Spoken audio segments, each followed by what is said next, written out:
Well, Tube, today we have Moments of Vengeance, original title The Waiting Man, by Elmore Leonard, first appeared in Saturday Evening Post, April 21st, 1956. Uh, I'm reading it in this awesome complete Western short stories of Elmore Leonard, where if you want your own copy, you can use my affiliate link down below to bookshop.org. Not saying you have to, but you could. Or if you use it to purchase this book or any other book, I get a small commission. You get an awesome book at no cost to yourself. It's a complete win-win. The dog is going nuts in there. I don't know if you can hear that or not, but that is not a garbage disposal. That's the dog being goofy. You can also help support the channel by liking, sharing, subscribing, all that noise. And also, there's timestamps down below if you like to skip around within this video. About Elmore Leonard. Elmore Leonard, born 1925, died 2013, began his career writing westerns in the 1950s, long before he became famous for crime fiction. His early short stories and novels stood out for their gritty realism, sharp dialogue, and morally complex characters, qualities that would later define his entire body of work. Among his most notable westerns are Hombre in 1961, Valdez is Coming in 1970, and Gun Sights in 1979. He also wrote short stories like 310 to Yuma and The Tall T, which I still haven't changed that title. I need to change it to what the short story actually was, which were adapted into classic Hollywood films. Leonard's westerns broke away from romanticized frontier myths, focusing instead on ordinary people caught in extraordinary conflicts, where the line between hero and outlaw was never clear. These works not only modernized the Western genre, but also laid the foundation for Leonard's later successes in crime and suspense. His Westerns remain essential reading for anyone interested in how the genre evolved from pulp adventure to something sharper, leaner, and more human. About this book, print length is 546 pages, first published on May 8th, 2007, and the publisher is William Morrow. It's a HarperCollins imprint. A spoiler-free synopsis written by moi, and I am known now for my spoiler-free synopsises. Not really, I'm just lying about that.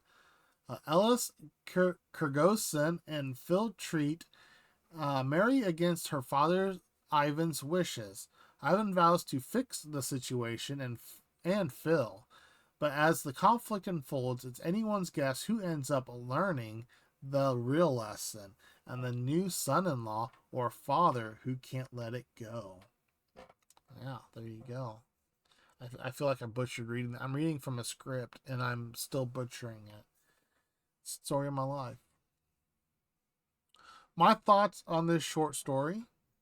After reading more than 20 of Mr. Leonard's short stories, you're probably tired of hearing me say that they're all bangers. The problem is he keeps providing more banger after banger. Story after story, he delivers with very few duds in between. And this one is yet another banger. My only real gripe is that it isn't long enough. The pacing feels rushed, a natural hazard of the short story format, you could say.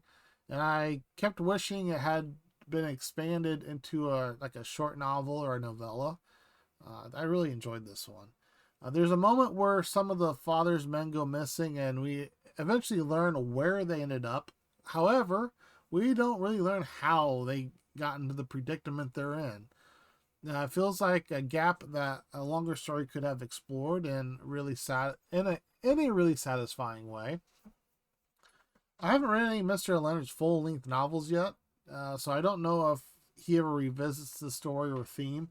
If anyone has read this story and I can recommend a novel with a similar vibe, I'd love to check it out. Other than that, I don't know what else to say. I feel like a broken record gushing over these short stories, but what can I do? I'm absolutely enjoying my time with this collection, and I'm really sad, and I'm already sad thinking about the moment this journey ends, because let me just take a look real quick. We are on story 23, and there's 30 of them, so we're kind of on the home stretch here. But you know what? We have a ton of Louis L'Amour short stories to go through. And you know he is also one that does banger after banger. So we won't be done with bangers once we're done with Elmore Leonard. I think that's it for this one piece. Let me know down below if you've read this one. What do you think of this one? If did I get anything right? Did I get anything wrong? Do you agree? Do you disagree? Blah, blah, blah. Blah, blah, blah. Cheers, peeps.